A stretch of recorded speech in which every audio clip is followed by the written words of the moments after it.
Everyone, welcome to YouTube channel. तो इस video के अंदर आज हम डिस्कस करेंगे बीएड फर्स्ट ईयर की जो आपकी बुक है लर्निंग एंड टीचिंग, उसकी यूनिट 1 कंप्लीट। पेपर 3 है ये आपका। यूनिट 2 और यूनिट 3 ऑलरेडी चैनल पर अपलोडेड है। यूनिट 1 और यूनिट 4 रहते थे, तो यूनिट 1 हम यहाँ पे कोशिश करेंगे कि पूरी की पूरी कंप्लीट करें। And this video specially for the viewers जिन्होंने कमेंट किया। I don't know the exact name of that student, but Sweety नाम से उनका यूट्यूब आईडी थी, तो फिर ये स्पेशली उनके लिए है। And don't take stress of your exams. आपके अगस्त एंड में एग्जाम है, तब तक आप इजीली सब प्रिपरेशन कर लेंगे। और यूनिट 1 मैं आपके लिए तैयार कर रही हूँ। क्लियर? तो शुरू कर रहे हैं इस वीडियो से, इस यूनिट से। इसमें देखते हैं कि हमारे कौन कौन से टॉपिक्स इसके अंदर इंक्लूडेड हैं। हम समझेंगे यहाँ पे टीचिंग के बारे में, उसके कॉन्सेप्ट को, उसके नेचर को समझेंगे। ठीक है, कॉन्सेप्ट को, नेचर को और उसकी क्या इम्पोर्टेंस है वो समझेंगे। उसके बाद हम जानेंगे कि क्या टीचिंग के फेजेस होते हैं, टीचिंग से पहले, टीचिंग के दौरान और टीचिंग के बाद क्या क्या काम होते हैं। देन इन 4 टर्म्स में teaching, instruction, training and indoctrination, जो कि रिलेटेड से टर्म्स लगते हैं, इनमें आखिर डिफरेंस क्या है, टीचिंग के क्या लेवल होते हैं और थ्योरीज क्या है टीचिंग की, सबको हम डिटेल में कवर करेंगे। शुरुआत करते हैं टीचिंग क्या है इससे। देखिए, टीचिंग एक फेस टू फेस इनकाउंटर है 2 या 2 से ज़्यादा लोगों के बीच में, जिनमें कि एक इंसान बाकी के इंसान में चेंजेस लाने की कोशिश करता है। लाइक टीचर और स्टूडेंट की बात करूं तो टीचर जो है वो अपना प्रभाव बच्चे पे डालने की कोशिश करता है, अपने बिहेवियर से, अपने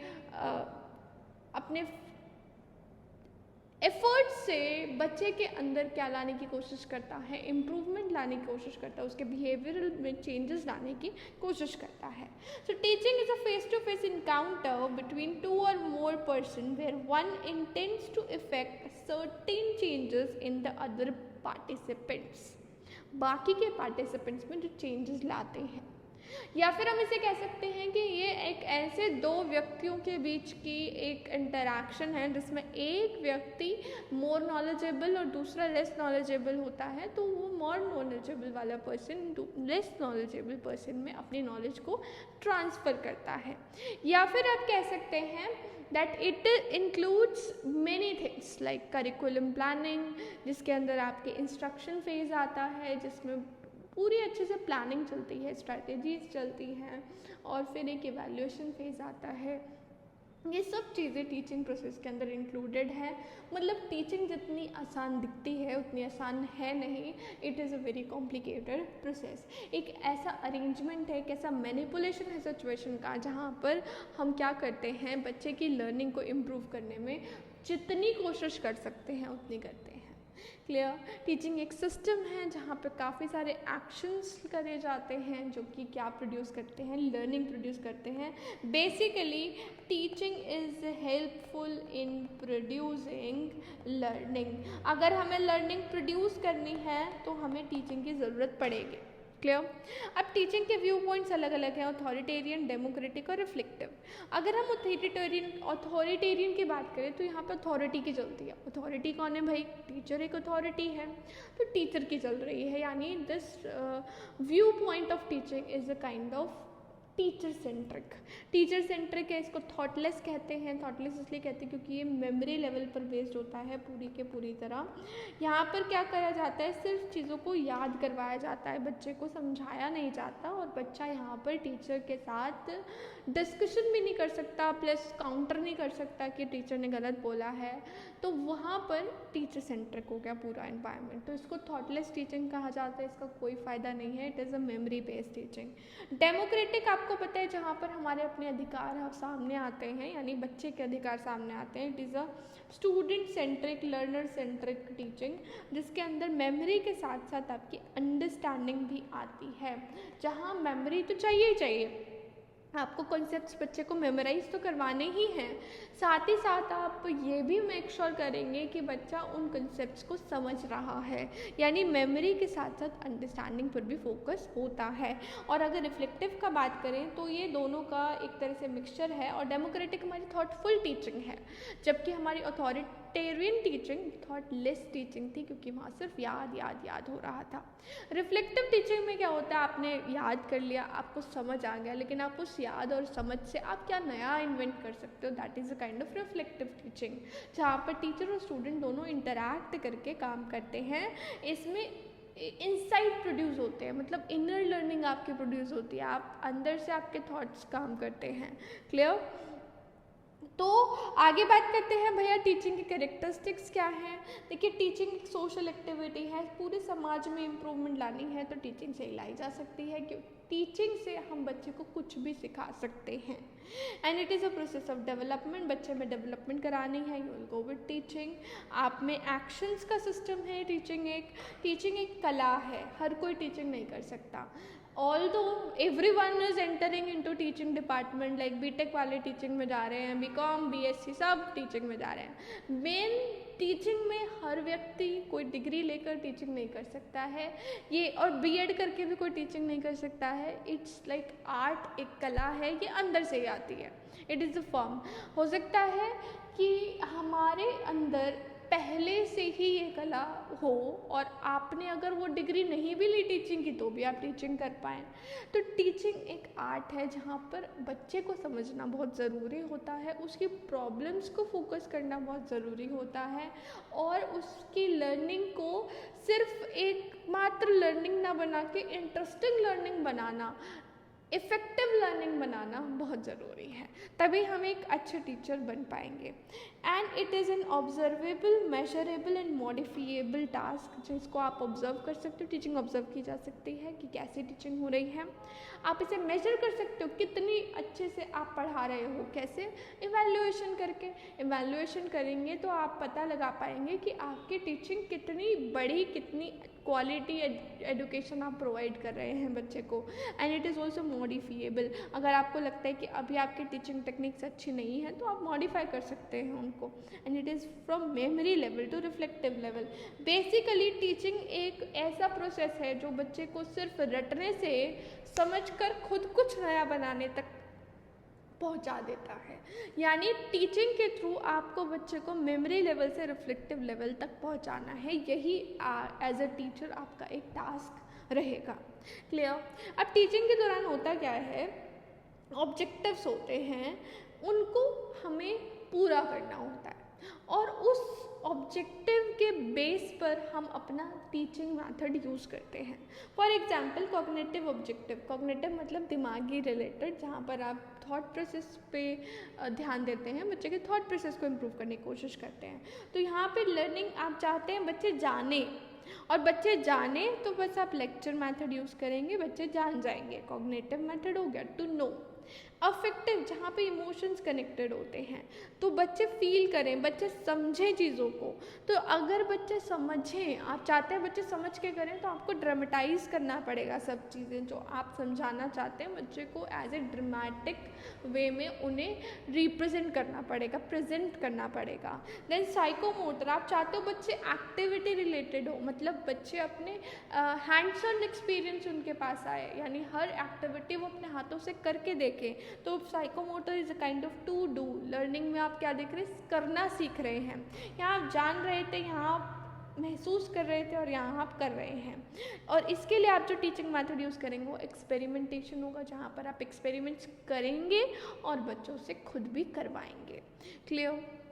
तो ये है हमारी टीचिंग, और ये बहुत इम्पॉर्टेंट है अगर हम एक अच्छी लर्निंग निकालना चाहते हैं। और टीचिंग और लर्निंग का एक रिलेशनशिप जो है, यही हमें टीचिंग का इम्पोर्टेंस बताता है। जब टीचिंग और लर्निंग इंटरकनेक्टेड होंगे तो ही टीचिंग इफेक्टिव बन सकती है। देखिए, सामने वाला अगर सीखने को इच्छा नहीं रखता तो आप उसे नहीं सिखा सकते। अब सामने वाला इच्छा कैसे रखेगा वो टीचर पर डिपेंड करता है। देखिए, आप बच्चा कैसा भी हो, सारा ब्लेम टीचर पर ही जाने वाला है इन फ्यूचर। अगर आप टीचिंग में जाते हैं तो आप ये याद रखिएगा, आप कोई भी स्कूल में पढ़ा रहे हैं, आप कोई भी कॉलेज में पढ़ा रहे हैं, आप कहीं भी पढ़ा रहे हैं, बच्चा पढ़े या ना पढ़े, all the blame is yours. तो आपका ब्लेम क्यों है? क्योंकि हमें ये पढ़ाया गया है, हमने बीएड में ये पढ़ रहे हैं हम, कि भाई आप टीचिंग शुरू कर रहे हैं तो आपका ही मेन रोल है सारा। मेन रोल कहाँ पर है? बच्चे का इंटरेस्ट आपकी तरफ आए, ये आपने ही डिसाइड करना है, आपने ही इसके लिए एक्शंस लेने हैं ताकि जो बच्चा है वो इंटरेस्ट के साथ पढ़े, उसको कांस्टेंट मोटिवेशन मिलता रहे और आप इतने अच्छे से बच्चे को एक्सप्लेन करें कि उसको ये ना लगे कि मुझे ये नहीं पढ़ना, बोरिंग ना हो जाए उसके लिए। तो टीचिंग एक बहुत इम्पॉर्टेंट प्रोसेस है और टीचिंग लर्निंग जब साथ में मिल जाती हैं तो ही टीचिंग इफेक्टिव हो सकती है।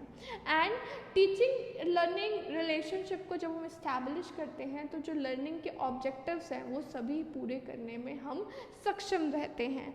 एंड जो टीचिंग एड सेलेक्ट कर रहे हैं आप, वो भी आसान हो जाता है जब हमें पता है कि बच्चा कैसे किस तरह की चीज़ें सीखना चाहता है। जब हमें बच्चे का तरीका समझ आ जाता है तो हमारे लिए टीचिंग ईजी हो जाती है, हम टीचिंग एड्स यूज़ कर पाते हैं और सब चीज़ें आसानी से हो पाती हैं। अब समझते हैं कि टीचिंग में फेजेस क्या होते हैं। देखिए, अगर मैं कोई भी काम की बात करूँ तो काम करने से पहले, काम करते समय और काम करने के बाद, ये तीन एक तरह से फेज़ होते हैं हर चीज़ के। सिमिलरली टीचिंग के भी तीन फेज़ हैं। टीचिंग से पहले का फेज़ जहाँ आप प्रिपेयर कर रहे होते हो कि भाई आप पढ़ाओगे कैसे। टीचिंग के दौरान का फेज़ जहाँ पढ़ाते समय कुछ कर रहे होते हो, और टीचिंग के बाद का फेज़ जहाँ पर आप पढ़ाने के बाद कुछ कर रहे होते हो। तो टीचिंग के पहले के फेज़ को हम बोलते हैं प्री एक्टिव फेज़, टीचिंग के दौरान के फेज़ को बोलते हैं इंटरएक्टिव फेज़, एंड टीचिंग के बाद के फेज़ को बोला जाता है पोस्ट एक्टिव फेज़। तो प्री एक्टिव फेज़ को समझते हैं। देखिए, प्री एक्टिव मतलब टीचिंग से पहले। टीचिंग से पहले आपको क्या करना होता है? गोल डिटरमाइन करना होता है। सबसे पहले आपके माइंड में एक ऑब्जेक्टिव होना चाहिए। भाई आप पढ़ाने जा रहे हो, देखिए सिर्फ मैं टीचिंग की बात नहीं कर रही, आप किसी भी चीज़ में जाओ तो आपके पास जब तक एक ऑब्जेक्टिव नहीं होगा आप डायरेक्शनलेस घूम रहे होंगे। डायरेक्शन नहीं है, आप घूमते चले जा रहे हैं, चलते चले जा रहे हैं, तो उसका कोई बेनिफिट नहीं है। So the first thing is to set a goal. आपका एक गोल सेट हो गया, फिर आपको कंटेंट सेट करना है कि भैया मेरा गोल तो सेट है, मुझे ये पढ़ाना है, अब मैं कंटेंट तैयार कर लेती हूँ, मुझे क्या क्या उसके अंदर इंक्लूड करना पड़ेगा, मुझे ऑब्जेक्टिव क्या पूरा करना है, ये सेट हो गया। ठीक है, मुझे कौन सा बच्चे के अंदर कॉग्निटिव डेवलपमेंट करानी है, अफेक्टिव डेवलपमेंट करानी है, साइकोमोटर की डेवलपमेंट करानी है, कौन सी स्किल डेवलप करानी है, ये मेरा ऑब्जेक्टिव हो गया। ऑब्जेक्टिव सेट करके अब मैं अपना कंटेंट सेट करूँगी कि मैंने क्या क्या उन्हें पढ़ाना है। अब मैं सीक्वेंस दूंगी सब कंटेंट को कि भाई पहले क्या देना है बच्चों को, बाद में क्या देना है। अगर ये प्लानिंग हम नहीं कर रहे हैं तो इसका नुकसान क्या होगा कि हम लेक्चर में अनप्रिपेयर्ड दिखेंगे एंड वो हमारी बॉडी लैंग्वेज को इफ़ेक्ट करेगा। अब जैसे अभी आप मेरी वीडियो के स्टार्टिंग में देखो, मैं बहुत कंफ्यूज थी। क्यों कंफ्यूज थी? क्योंकि हुआ क्या था कि पिछली वीडियो जब मैं रिकॉर्ड कर रही थी वो बीच में रुक गई थी। सेकेंड वीडियो रिकॉर्ड कर रही हूँ, अभी मेरी बस 20 मिनट्स में मेरी क्लास स्टार्ट होने वाली है, तो मुझे बहुत हड़बड़ी है, जिसकी वजह से मेरा जो स्टार्टिंग वाला फेज़ था उसकी बॉडी लैंग्वेज मेरी बहुत दिखाई दे रहा था कि मैं बहुत नर्वस हूँ जी, आता नहीं है, मेरी प्लानिंग नहीं है, सब दिख रहा था। ठीक है, अब धीरे धीरे मैं पढ़ाती रही तो हाँ मुझे अब मैं बिल्कुल ठीक फील कर रही हूँ। The basic thing is teaching में जब आप जाते हैं तो टीचिंग क्या, किसी भी टास्क में जब आप जाते हैं, pre planning is the key to success. अगर आप प्लान करके चलेंगे तो क्या होगा, आपकी बॉडी लैंग्वेज दिखाएगी कि आपकी प्लानिंग है। अब आप सीक्वेंस कर देंगे अपने एलिमेंट को, क्या आपको पहले पढ़ाना है, क्या आपको बाद में पढ़ाना है। फिर आप सेलेक्ट करेंगे इंस्ट्रक्शन मेथडोलॉजी। अब भाई आपको बच्चों को इंस्ट्रक्शन देनी है तो आप एक मेथड सोच करेंगे, भाई मैंने ऐसे इंस्ट्रक्शन देनी है, मैंने क्लासरूम में जाना है, मैंने पहले बच्चों से बातचीत करनी है, बातचीत करके मुझे पता लगाना है बच्चे कितना जानते हैं, फिर मैंने अपनी इंस्ट्रक्शन शुरू करनी है। आप मेथड तैयार कर रहे हैं। That planning can be on paper और इन माइंड, कैसे भी आप प्लानिंग कर सकते हो, but planning is must. That is the pre teaching phase, pre active phase. उसके बाद how invent the teaching strategies. अब आपने अपनी टीचिंग स्ट्रैटेजीज तैयार कर ली हैं, जंग लड़ने जा रहे हैं, कब और कौन सी स्ट्रैटेजी अप्लाई करनी है ये आपको तैयार करना है। Then comes the interactive phase, जहाँ पर आप पढ़ाते समय क्या होता है, बच्चा एकदम सवाल कर लेता है, वो तो आप प्रिपेयर करके ही नहीं आए होते कि बच्चा क्या सवाल करेगा, उसका आप क्या जवाब दोगे। That is presentation of stimuli. Stimuli जो आपके पास चेंज आया, जो आपके सामने कुछ चेंज आया, उसकी तरफ आपने क्या रिस्पॉन्स दिखाया, वो आपका एक तरह से इंटरैक्टिव फेस होगा। वहाँ आपकी इंटरैक्शन मैटर करती है कि आप कैसे बच्चे को रिप्लाई करते हो, बच्चे की प्रॉब्लम्स को सॉर्ट करते हो। Then comes the feedback and reinforcement. अब आपको इसी के दौरान अपना फीडबैक देना है, बच्चों को रीइंफोर्स करना है। अब पढ़ाते समय क्या होता है, हमें चेहरे बच्चे को दिखने लग जाते हैं, भैया बोर हो रहे हैं बच्चे, तो आपको बीच में ही कुछ अपने ऐसे इनपुट्स डालने हैं जिससे बच्चे वापस से ट्रैक पर आ जाएं और अपने आपके मतलब आपकी तरफ अट्रैक्टिव फील करें। Then comes deployment of the strategy. सब कभी कभी क्या होता है, सब चीज़ हमारी प्लानिंग से नहीं चलती हैं। अब सब चीज़ प्लानिंग से नहीं चलती हैं तो हमें बीच में कुछ चेंजेस लाने होते हैं। That is also interactive phase. अब ये सब करने के बाद आता है हमारा पोस्ट एक्टिव फेज, जहाँ पे हम इवैल्यूएशन करते हैं और अपने पूरे टास्क को सम अप कर देते हैं और हमारा एक तरह से नया फेज स्टार्ट होता है, जहाँ पर हम इसके रिजल्ट के बेसिस पे अपनी टीचिंग स्ट्रैटेजीज में बदलाव लाते हैं। तो ये हमारा छोटा सा प्रोसेस है टीचिंग का। अब समझते हैं कि भैया ये टर्म्स जो हैं इनमें क्या फ़र्क है, ट्रेनिंग क्या होता है, इंस्ट्रक्शन क्या होता है, इंडोक्ट्राइन क्या होता है, इनको समझते हैं। आपको फेजेस समझ आ गए होंगे टीचिंग के। अब समझ देखिए, अब प्री एक्टिव फेज़ में मैंने आपको बता दिया क्या क्या करना है, फिर मैंने आपको बता दिया कि इंटरएक्टिव फेज़ में क्या क्या होता है और पोस्ट एक्टिव में। अब हम क्या समझने की कोशिश करेंगे कि टीचिंग इन सभी टर्म से डिफरेंट कैसे है। तो पहला है हमारा टीचिंग और ट्रेनिंग। भाई ट्रेनिंग क्या होता है और टीचिंग क्या होता है। टीचिंग होता है टीचिंग न्यू नॉलेज प्रोवाइड करना, ठीक है। टीचिंग में आप क्या कर रहे होते हैं, नई नॉलेज प्रोवाइड कर रहे होते हैं। जबकि ट्रेनिंग की अगर मैं बात करूँ तो ट्रेनिंग में एक ऑलरेडी नोन पर्सन है, पता है उसको क्या कैसे होना है। जैसे मान लीजिए क्लासिकल डांस की ट्रेनिंग मिलेगी, है ना। चलो क्लासिकल डांस पे छोड़ो, हम टीचिंग के अंदर आते हैं, टीचिंग की बात करते हैं। देखिए आपको पता है टीचिंग कैसे की जाती है, लेकिन टाइम टू टाइम ना हर टीचर को ट्रेन किया जाता है। सीबीएसई काफ़ी सारे ट्रेनिंग सेंटर्स, मतलब ट्रेनिंग की कुछ वीडियोस आती रहती हैं सीबीएसई में से, लाइव ट्रेनिंग सेशंस होते रहते हैं। तो वो क्या है, टीचर तो जानता है कैसे पढ़ाना है, लेकिन उसको टूल्स से अवगत कराना। नए नए टूल्स आ रहे हैं हमारे, उन टूल्स से सब टीचर्स को एक तरह से परिचित करवाना is a kind of training. लेकिन अगर कोई नई नॉलेज आप प्रोवाइड कर रहे हो, दैट इज़ टीचिंग। तो टीचिंग और ट्रेनिंग दो अलग अलग टर्म्स हैं जिनको कि एक में कभी कभी काउंट कर लिया जाता है। तो ये ऐसी टर्म्स हैं जो रिप्लेसमेंट पर यूज़ हो जाती हैं, पर इनका मतलब बिल्कुल अलग है। टीचिंग थ्योरेटिकल प्रोसेस है, लेकिन अगर मैं ट्रेनिंग की बात करूँ, it is a kind of practical process. Teaching में क्या है, एक तरह से मैं बोलूँ ट्रेनिंग जो है ना वो टीचिंग का सबसेट है, यानी हिस्सा है। टीचिंग के अंदर ट्रेनिंग भी आ जाती है। एंड टीचिंग क्या करता है, आपकी माइंड को फिल करता है, कुछ आप नॉलेज दे रहे हो बच्चे को। जबकि ट्रेनिंग क्या करता है, आपकी हैबिट्स को शेप करता है, आपकी हैबिट्स में चेंज लाना, बच्चे को ट्रेन करना। किसके लिए ट्रेन करना, वो इतना एक्टिव हो जाए कि बच्चा सुबह उठे, आपके पास टाइम से आए, मेडिटेशन करे ताकि उसका कंसंट्रेशन बने। तो ट्रेन करना मतलब क्या है, आपकी हैबिट्स में बदलाव लाना। ट्रेनिंग क्या करता है, आपको एक मतलब एक पर्टिकुलर डोमेन, रिस्ट्रिक्टेड इन्फॉर्मेशन देता है एक पर्टिकुलर फील्ड में, जबकि टीचिंग एक आपको ब्रॉड इन्फॉर्मेशन देती है। ट्रेनिंग किसी स्पेसिफिक एरिया में होती है, लेकिन टीचिंग एक ब्रॉडर जनरल एरिया है। आ रही है बात समझ आपको कि टीचिंग और ट्रेनिंग में डिफरेंस क्या होता है। आगे समझते हैं भाई टीचिंग और कंडीशनिंग में क्या डिफरेंस होता है। अगर पेपर में आता है तो आप इसमें काफ़ी सारे पॉइंट्स बनाकर इसमें लिख सकते हैं, बहुत सारे एग्जाम्पल्स भी दे सकते हैं। Then comes conditioning. तो teaching aims at the development of potential and intellectual development. Teaching क्या करती है, बच्चे के अंदर पोटेंशियल डेवलपमेंट, उसकी काबिलियत को बढ़ाने की कोशिश करती है, उसके अंदर दिमागी इंफॉर्मेशन लाती है। जबकि कंडीशनिंग क्या है, बिहेवियर में मॉडिफिकेशन लाना, हैबिट्स में चेंज लाके बिहेवियर में बदलाव लाना is a kind of conditioning. अब इंस्ट्रक्शन और टीचिंग में क्या फ़र्क है, कंडीशनिंग समझ में आ गया। देखिए कंडीशनिंग, मैं एक बात आपको समझा दूँ, कंडीशनिंग है आप कंडीशंस क्या लगाते हैं बच्चे के ऊपर। कंडीशन लगाकर जैसे आपने ये नहीं किया तो ये हो जाएगा, वहाँ टीचिंग के अंदर आप कंडीशनिंग यूज़ कर रहे हो, पर टीचिंग और कंडीशनिंग दोनों एक टर्म्स नहीं हैं। कंडीशनिंग में आप क्या करते हैं, लाइक आप बच्चे को मोटिवेट करने के लिए क्या करते हैं, आप उसकी कंडीशन सप्लाई कर देते हैं। लाइक आप सब में से जो बच्चा कल टाइम पर होमवर्क करके लाएगा उनको चॉकलेट मिलेगी, उनको इंटरनल मार्क्स अच्छे मिलेंगे, आप कंडीशंस लगा रहे हैं बच्चे के ऊपर। तो conditioning is a natural and has a automatic correlation to reality. Teaching को मतलब जो आपकी कंडीशनिंग होती है उसका रियलिटी से एक कनेक्शन होता है। आप कंडीशन लगा देते हैं तो सच्चाई एक बाहर निकल कर आ जाती है। रीइंफोर्समेंट देने के लिए आप कंडीशनिंग को यूज़ करते हैं, और कंडीशनिंग हमारे डीपर पार्ट ऑफ ब्रेन को इफ़ेक्ट करता है।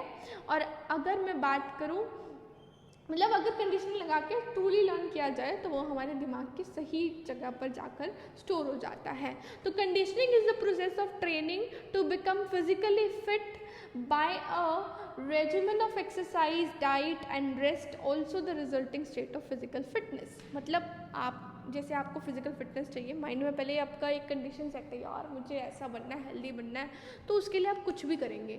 और उसके लिए जब आप कुछ भी करेंगे वो आप दिल से करेंगे तो एक अच्छे वाले ब्रेन के कोने में जाके फीड अप हो जाने वाली है आपकी कंडीशनिंग। तो conditioning is a kind of psychological behavioural process जहाँ पर आप क्या करते हैं, whereby response become more frequent. आप किसी रिस्पॉन्स को चाहते हैं बच्चे से, बच्चा करे बार बार, और कहीं आप चाहते हैं कि बच्चा इसको ना करे, तो भी आप कंडीशनिंग लगा देते हैं। जैसे कि अगर आपने बातें की तो आपके -5 हो जाएंगे, आपके घर कंप्लेन हो जाएगी, सो एंड सो टीचर। भैया हमने बचपन से ही टीचर के ये सब ड्रामे सुने हैं। What is these are the conditioning जो बच्चे को फोर्स करती हैं, रीइंफोर्स करती हैं चीज़ों को करने के लिए।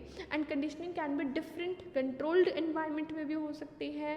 रिपीटिशन ऑफ स्टिमुलाई, आप चेंज को बार बार रिपीट करो। जैसे आप हर दिन बच्चे को पनिशमेंट देना शुरू करोगे तो एक दिन वो अपने लाइन पर आ ही जाएगा। तो रिपीट कर रहे हो आप अपने स्टिमुलाई को। इंटेंसिटी बढ़ा दो स्टिमुलाई की, पनिशमेंट बढ़ा दो, तो बच्चे उस काम को नहीं करेंगे।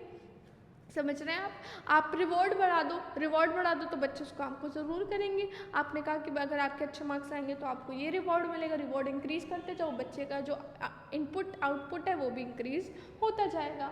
समझ आ रहा है आपको। टीचिंग और इंस्ट्रक्शन कैसे अलग अलग हैं भैया। टीचिंग और इंस्ट्रक्शन, टीचिंग क्या है, किसी चीज़ को एक्सप्लेन करना कि कैसे होती है, जबकि इंस्ट्रक्शन क्या है, बस बता देना। मैं आपको कुछ समझा रही हूँ, मैं टीचिंग कर रही हूँ। इंस्ट्रक्शन क्या, मैंने आपको बता दिया देखो बीएड ऐसे ऐसे ऐसे हो जाएगी, मैंने इसमें आपको कुछ समझाया नहीं, मैंने आपको सिंपल बताया।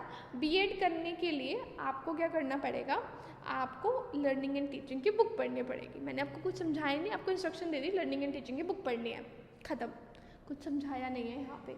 तो इंस्ट्रक्शन मतलब टीचिंग के लिए आप इंस्ट्रक्शंस का यूज़ करते हो, पर टीचिंग और इंस्ट्रक्शन दोनों सेम नहीं होते। पढ़ाने के लिए आप इंस्ट्रक्शंस का ही तो यूज़ करते हो, बच्चे को इंस्ट्रक्शन देते हो, that open your book, open that page number, instructions दे रहे हो।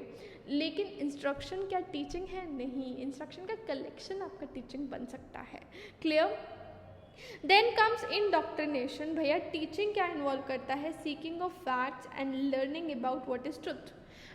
टीचिंग मतलब क्या है, फैक्ट को ढूंढना और जो सही फैक्ट है, जो बिल्कुल यूनिवर्सली एक्सेप्टेड फैक्ट है, उसको याद करना। जबकि इंडॉक्ट्रिनेशन क्या होता है, लोगों को इन्फ्लुएंस करना ताकि वो गलत चीज़ पर भी, कोई भी फैक्ट है उस पर बिलीव करने के लिए मजबूर हो जाए। That is a kind of indoctrination. Indoctrination is a process जिसके अंदर आप ideas, attitude, cognitive strategies, professional methodologies का यूज़ करके किसी के अंदर इनकलकेट करने की कोशिश करते हो। जैसे बिजनेस में काफ़ी टाइम इंडॉक्ट्रिनेशन यूज़ होता है। किसी प्रोडक्ट को आपकी तरफ आपको आकर्षित करना है तो आपको फोर्स करेंगे उस फैक्ट को मानने के लिए कि भाई हाँ ये वाला जो क्रीम है ये आपको पूरा कर देगी। तो आपको वो फैक्ट सच हो या ना हो उससे लेना देना नहीं है, कोई भी फैक्ट उठाया और उसको सच साबित करने की कोशिश में लग गए। रिलीजियस में बहुत ज़्यादा ये इन्वॉल्व होता है इंडॉक्ट्रिनेशन। क्लियर? आगे बढ़ते हैं हमारे नेक्स्ट टॉपिक के, which is the levels of teaching. भाई टीचिंग में क्या क्या लेवल होते हैं और हमें एक बेसिक लेवल से हाईएस्ट लेवल तक कैसे पहुंचना है। देखिए यही हमारा टीचिंग का एम है। टीचिंग का एम ही यही है कि आप मेमोरी लेवल से रिफ्लेक्टिव लेवल तक बच्चे को पहुंचा दें। टीचिंग एक बहुत ज़्यादा पर्पसफुल एक्टिविटीज़ है जिसका एक इम्पॉर्टेंट पर्पस है कि बच्चे को समाज में रहने लायक बनाना, समाज के काबिल बनाना, समाज में इम्प्रूवमेंट लाए वो इस तरह का बनाना, है ना। इन दिनों में टीचिंग और लर्निंग को एक ही कॉन्सेप्ट समझ लिया जाता है क्योंकि टीचिंग और लर्निंग साथ साथ की जाती है। देखिए मेमोरी लेवल जो होता है that is a kind of thoughtless level, जो हमने थोड़ी देर पहले भी अभी पढ़ा था। तो इस थॉटलेस लेवल में क्या होता है, बच्चे को याद कराया जाता है। आपने देखा होगा ना, जब हम छोटे बच्चे थे या आपने छोटे बच्चों को पढ़ते हुए देखा है, फर्स्ट स्टैंडर्ड, KG, QKG, मतलब ऐसी काउंटिंग याद करा दी, 1 2 3 4 5, टेबल याद करा दी। हमें कुछ नहीं पता टेबल का मतलब क्या होता है, 2 × 2 क्या होता है। हम तो बोल रहे 2 1s are 2, मतलब जो कि था 2 1s are 2। हमें एग्जैक्ट लाइन भी नहीं पता, हमने बस याद कर लिया। That was a thoughtless teaching, यहाँ पे कोई मतलब नहीं था। मेमोरी एक ऐसी मेंटल एबिलिटी है जो हर इंसान में होती है, तो उसका यूज़ किया जाता है बेसिक जब एजुकेशन स्टार्ट होती है। तो पहले एक बच्चे के दिमाग में सब भरा जाता है, उसको नॉलेज दी जाती है जितनी कि वो गैदर कर सकता है, ठीक है। लेकिन क्वांटिटी डिफरेंट करती है पर्सन टू पर्सन। कुछ लोग ज़्यादा याद कर पाते हैं, कुछ लोग कम याद कर पाते हैं, कुछ लोग जल्दी याद कर पाते हैं, कुछ लोगों की लर्निंग में स्टेबिलिटी होती है कि आज लर्न कर लिया तो उन्हें आगे तक भी रहेगा, जबकि कुछ लोग की स्टेबिलिटी नहीं होती। कुछ लोग क्या करते हैं, बहुत जल्दी से रिकॉल कर लेते हैं पीछे का याद किया हुआ, लेकिन कुछ लोग भूल जाते हैं इररिलेवेंट थिंग्स को। मतलब ये सब डिफरेंस होता है डिफरेंट पीपल में, बट हर एक के पास ये लेवल होता है। ये मतलब एक तरह से ये सबके पास है कि हम लोग कुछ ना कुछ याद रख सकते हैं। क्लियर। तो मेमोरी लेवल क्या है, इस लेवल में लोअर क्लासेस में यूज़ किया जाता है, जैसे कि मैंने आपको बताया कि टेबल याद कराई, काउंटिंग याद कराई, अल्फ़ाबेट्स याद कराए, और आ से आम याद कराया, है ना। ये सब याद हमें करा दिया हमारे बेसिक लेवल पर, लोअर क्लासेस पर, जहाँ अंडर डेवलप्ड होते हैं। तो हमारी रूट मेमोरी स्ट्रॉन्ग होती है लेकिन अंडरस्टैंडिंग लेवल हमारा वीक होता है। ये हमने प्याजे के लेवल में भी पढ़ा कि भाई एज वाइज कैसे हमारी अंडरस्टैंडिंग बढ़ती है। एंड यहाँ पे टीचर का इम्पॉर्टेंट रोल होता है। टीचर क्या करता है, बच्चे को सिर्फ याद करवा रहा होता है। Clear. He is free to make the choice of the subject matter. आप टीचर की चॉइस है कि कोई भी सब्जेक्ट मैटर तैयार करना है, बच्चे को याद कराना है। Memory level is very like teacher centric. उसके बाद इसके डीमेरिट्स से काफ़ी ज़्यादा, भाई मेमोरी लेवल सबसे लोएस्ट ऑर्डर है, तो इसका कोई कंट्रीब्यूशन नहीं है बच्चे की कैपेबिलिटी में। कैपेबिलिटी उसकी नहीं बढ़ती, सिर्फ उसकी याददाश्त बढ़ाने की कोशिश कर रहे हैं, जिसका कोई मेजर रोल नहीं है। हालांकि वो सब चीज़ें उसको फ्यूचर में काम आएंगी जो उसने याद करी हैं, but still memory level student को रट्टू तोता बनाता है, और फ्यूचर में हो सकता है बच्चा वही रट्टू तोते वाली लाइन में जाता रहे, ठीक है ना। Then comes the understanding level. Understanding level thoughtful teaching है हमारी, जिसके अंदर सिर्फ मेमोरी नहीं होती, जिसमें आप बच्चे की समझ को भी डेवलप करने की कोशिश करते हैं। भाई उस एज में बच्चा खुद भी समझने की कोशिश करता है, आपकी हर बात को बिलीव नहीं करता जैसे कि वो छोटे में कर लेता था, है ना। तो इसमें इसको रिलेशनशिप की तरह यूज़ करना है, फैक्ट्स को समझाने की कोशिश करनी है। अंडरस्टैंडिंग लेवल से एक हायर लेवल आता, मतलब मेमोरी लेवल से एक स्टेप हाई पे जाएं तो हमारा कौन सा बनता है, अंडरस्टैंडिंग लेवल, जहाँ पे बच्चे को एक्सप्लेन की जाती है हर चीज़। इसके काफ़ी फ़ायदे हैं। इसमें आप बच्चे की रीजनिंग एबिलिटी को इन्हांस कर सकते हैं, एंड जो बच्चे ने नॉलेज एक्वायर करी है वो उसका रिफ्लेक्टिव लेवल का बेस बनेगी। देखिए बच्चे ने कुछ याद किया, वो अंडरस्टैंडिंग लेवल के लिए बेस का काम करेगा। याद कर लिया, अब समझना आसान होगा, समझ लिया, अब कुछ नया इन्वेंट करना आसान होगा। तो यानी तीसरे लेवल पे पहुंचने के लिए पहले 2 की चढ़ाई करनी बहुत ज़रूरी है। अगर आप 2 को स्किप करके तीसरे पे जाने की कोशिश करते हैं तो it is even practically not possible and it is not acceptable, क्योंकि आपको जब चीज़ें समझ ही नहीं आई तो आप कोई नई चीज़ उसकी बेसिस पर कैसे इन्वेंट कर पाएंगे। क्लियर। अब बात करते हैं रिफ्लेक्टिव लेवल की, जहाँ पर हम कुछ नया इन्वेंट करते हैं। ये एक तरह से आपका केयरफुल केयरफुली किसी चीज़ के बारे में सोचना और कुछ नया डेवलप करना। इसमें क्या होता है, लंबे समय तक हम एक ही टॉपिक पर विचार करते हैं, तो हाईली थॉटफुल प्रोसेस है ये। इसमें टीचर का जो लेवल है वो मतलब गाइडेंस का होता है, सपोर्ट का होता है, बाकी सारा सोचने का लेवल स्टूडेंट का होता है। तो टीचर का it's not teacher centred and it is neither subject centred, it is learner centred. यहाँ पे बच्चा ही अपने दिमाग से सोच रहा होता है, टीचर की बस हेल्प लेता है बीच बीच में। इस लेवल में टीचिंग बच्चे की सॉल्विंग कैपेसिटी को बढ़ाती है, बच्चा अपनी प्रॉब्लम सॉल्व करना पाता है। तो इस वाले लेवल को हम प्रॉब्लम सेंटर्ड मेथड भी कह सकते हैं। क्लियर। अब हमारा लास्ट टॉपिक बचता है which is theories of teaching and time बहुत हो गया है, सो ये वाला टॉपिक मैं आपको नेक्स्ट वीडियो में प्रोवाइड करूँगी। अभी तक के लिए आप इतना पढ़िए, नेक्स्ट पार्ट आपको मिलेगा नेक्स्ट वीडियो में। ऑल्दो ये टाइटल था यूनिट 1 कंप्लीट का, बट एक ही पार्ट रह गया, that I will complete in the next go. और उसके बाद हम यूनिट 4 भी जल्द ही कंप्लीट करेंगे। Don't worry, this coming week will give you the whole learning and teaching book. तो मिलेंगे नेक्स्ट वीडियो में नेक्स्ट टॉपिक के साथ। तब तक के लिए अगर वीडियो आपको पसंद आती है तो don't forget to like the video, subscribe to our channel and also press the bell icon to get instant notifications of all our videos. That's all, मिलेंगे नेक्स्ट वीडियो में, तब तक के लिए बाय बाय, टेक केयर।